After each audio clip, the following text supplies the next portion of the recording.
அப்படி ஜும்மாவுக்கு வர வேண்டியவர் எப்படி வர வேண்டும் என்று சில ஒழுங்குகளை ரசூல் ஸல்லல்லாஹு அலைஹி வஸல்லம் சொன்னார்கள். வெள்ளிக்கிழமை குளிப்பது சுன்னத் என்று பலர் விளங்கி வைத்திருக்கிறார்கள், வலியுறுத்தப்பட்ட சுன்னாண்டு.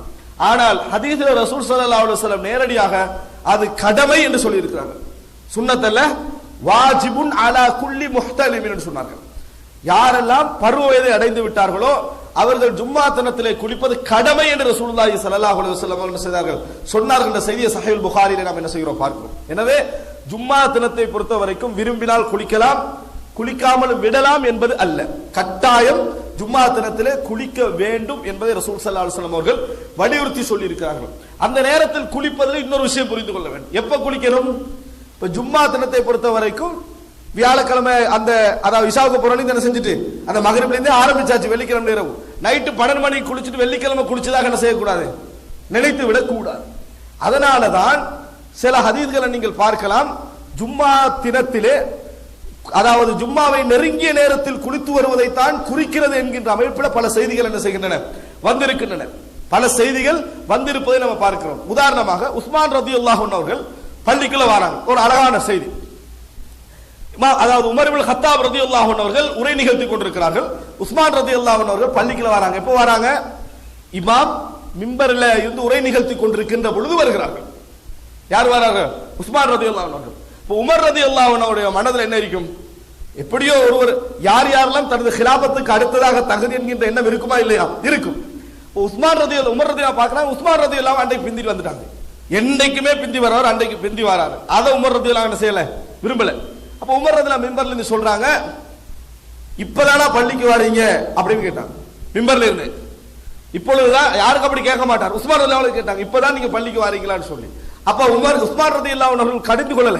என்ன பதில் சொன்னாங்கன்னா, அதான் கேட்டவுடன் வுதுவெடுத்ததும் பள்ளிக்கு வந்ததுதான் நான் செஞ்சது, வேற எதுவும் நான் என்ன செய்யல, செய்யவில்லை என்று சொன்னவுடன் உமர் ரலியல்லாஹு திருப்பி கேட்டார்கள், அல் வுது, அப்ப வுதுவெடுத்து தான் வந்தீங்களோ, குளிக்கலையான்னு கேட்டாங்க.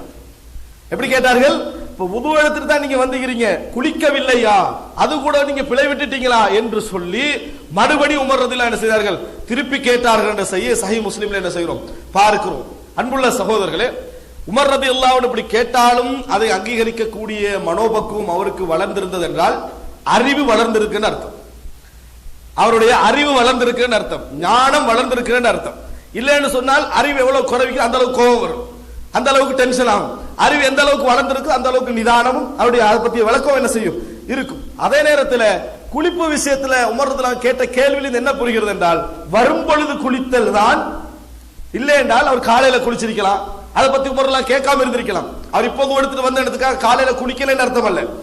ஆனால் வுது எடுத்துட்டு வருகிறீர்களா என்று திருப்பி கேட்டதிலிருந்து என்ன புரிந்து கொள்கிறோம், வுது குளிப்பை பொறுத்த வரைக்கும் ஜும்மாவுடைய நேரத்தில் என்ன செய்யணும், குளித்து விட்டு வருவதுதான். இன்னொரு ஹதீஸை நீங்க அதுல புரிஞ்சுக்கலாம்.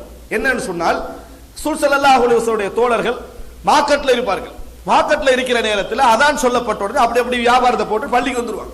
அப்ப வியர்வை நாற்றம் என்ன செய்யும், பள்ளிக்குள்ள அடிக்க ஆரம்பிச்சது. அப்பதான் ரசூல் ஸல்லல்லாஹு அலைஹி வஸல்லம் சொன்னார்கள், பள்ளிக்கு வருகின்றவர்கள் குளித்து விட்டுவாங்க அப்படின்னு சொன்னாங்க. நைட்ல ஒரு 12 மணிக்கு குளிச்சவர் திருப்பி மார்க்கெட்டுக்கு போயிட்டு வந்தா என்ன நடக்கும், அதே வியர்வை நாற்றம் தான் என்ன செய்யும், அங்கே இருக்கும். ரசூலுல்லாஹ் எந்த நோக்கத்துக்கு அதை சொன்னார்களோ அது பிழைத்து விடும். வெறுமனே இபாதத்தாக மட்டும் இதை சொல்லவில்லை. அந்த பள்ளியுடைய வாசம், அந்த பள்ளியுடைய தூய்மை, அந்த ஜமாத்துடைய தூய்மை, இவைகளுக்காக ரசூல் ஸல்லல்லாஹு அலைஹி வஸல்லம் சொன்னார்கள்.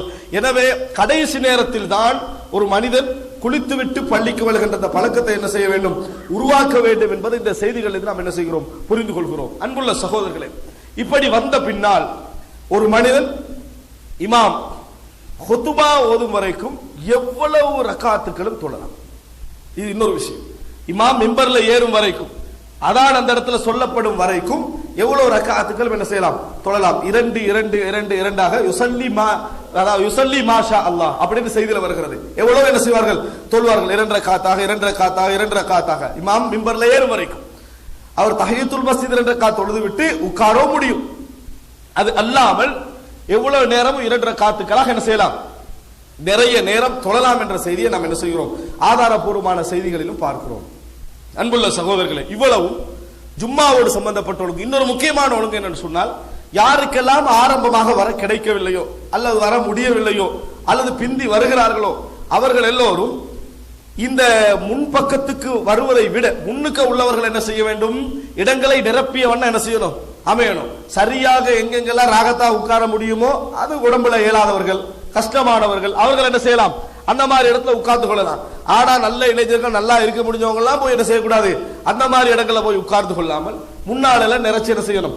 உட்கார்ந்து கொள்ளணும். அப்பதான் பின்னால வருகின்றவர்கள் கொஞ்சம் முன்னால வரலாம். முன்னால இடத்தை வச்சு போட்டு பின்னால உட்கார்ந்த மாட்டா என்ன செய்வார்கள்? மக்களுடைய அந்த புஜங்களை தாண்டித்தான் வர வேண்டி வரும். ரசூலுல்லாஹி ஸல்லல்லாஹு அலைஹி வஸல்லம் அவர்கள் அதை கடுமையாக கண்டித்திருக்கிறார்கள். எதை? இந்த புஜங்களை தோலை தாண்டி வர இருக்கிறேன் ஒவ்வொருவரும் அதை கண்டித்திருக்கிறார்கள் ரசூல் ஸல்லல்லாஹு அலைஹி வஸல்லம் அவர்கள். ரசூலுல்லாஹி ஸல்லல்லாஹு அலைஹி வஸல்லம் அவர்கள் மிம்பர்ல இருந்து ஒரு மனிதரை தாண்டி வந்து கண்டிக்கிறார். இஜ்லிஸ் யா ஃபுலான் ஃபக்கத் ஆதைத الناس சொன்னார்கள். உட்கார்ந்திருங்க, மக்களுக்கு சரியான கஷ்டம் கொடுத்து விட்டீர்கள் என்று ரசூலுல்லாஹ் சொன்னாங்க. மக்களை வந்து என்ன செஞ்சிட்டீங்க? ஏன்னா இப்படி உட்கார்ந்த நேரத்துல ஓதி கண்டிருப்பாரு, நம்ம அதுக்கு மேலால என்ன செய்வோம்? போவோம். அது ஒரு நல்ல ஒரு அம்சம் அல்ல. ஆனால் அப்படி வராமல் இருக்கிற நம்ம என்ன செய்யணும்? முன்னால் உள்ள இடங்களை என்ன செய்யணும்? நிரப்பி உட்கார வேண்டும். இல்லை என்றால் அவர் வருவதில் தவறு கிடையாது. எனவே ரசூலுல்லாஹி ஸல்லல்லாஹு அலைஹி வஸல்லம் அவர்கள் மஜ்லிஸ்களை பொறுத்த வரைக்கும் இந்த மாதிரி அமர்ந்து கொள்ளுங்க என்று ரசூல் ஸல்லல்லாஹு அலைஹி வஸல்லம் அவர்கள் சொன்னார்கள். ஜும்மா தினத்துல இது ஒரு கவனமாக இருக்கு. சிலர் முன்சப்ல வந்து உட்கார்ந்திருப்பாங்க, உட்கார்ந்துட்டு குர்ஆனை வைக்கவோ வேற எதுக்கோ வெளியே போயிருப்பாரு. அந்த சந்தர்ப்பத்தை பார்த்து அவர் எங்க போவார்னு பார்த்துட்டு வந்து அந்த இடத்துல செய்யக்கூடாது, உட்காரக்கூடாது. ரசூல் ஸல்லல்லாஹு அலைஹி வஸல்லம் சொன்னார்கள், ஒரு மனிதர் உட்கார்ந்து விட்டு அந்த இடத்துல இருந்து அவர் எழுப்பின பின்னால் அந்த இடத்துல என்ன செய்யறது? நாம வந்து உட்காருவது தடை என்று சொல்லி ரசூலுல்லாஹி ஸல்லல்லாஹு அலைஹி வஸல்லம் அவர்கள் தடை செய்தார்ன்றதை பார்க்கிறோம். ஜும்மா தினத்துல போய் எப்பொழுதும் ஒரே இடத்தை பிடிச்சுக்கிட்டு இருக்க கூடாது. இவர் போனா இங்கதான் நீங்க பார்க்கலாம் அப்படின்னு இடம் என்ன செய்யக்கூடாது? பிடிக்க கூடாது. ரசூல் ஸல்லல்லாஹு அலைஹி வஸல்லம் தடை செய்தார்கள். இந்த இடத்துல தான் இவர் இருப்பாரு, அவர் இடம் அது விட்டுருங்க. இப்படி இந்த மாதிரி பள்ளியில யாரும் என்ன செய்யக்கூடாது? தனி இடம் பிடிக்க கூடாது என்று ரசூலுல்லாஹி ஸல்லல்லாஹு அலைஹி வஸல்லம் என்ன செய்தார்கள்? தடை செய்தார்கள் என்ற செய்தியெல்லாம் நாம் என்ன செய்கிறோம்? பார்க்கிறோம். எனவே அன்புள்ள சகோதரர்களே, இது ஜும்மாவுக்கு வரும் வரைக்கும் உள்ள ஒழுங்குகள், ரசூலுல்லாஹி ஸல்லல்லாஹு அலைஹி வஸல்லம் சொன்ன ஒழுங்குகள் கொஞ்சம் கவனத்தில் எடுத்து அல்லாஹ் ரப்புல் ஆலமீன் ஏற்றுக்கொள்ளப்பட்ட ஜும்மாக்களாக எங்களை ஆக்குகின்ற அமைப்பில் நடந்து கொள்ளக்கூடிய மக்களாக அனைவரையும் ஆக்கியவர்கள் புரிவார்.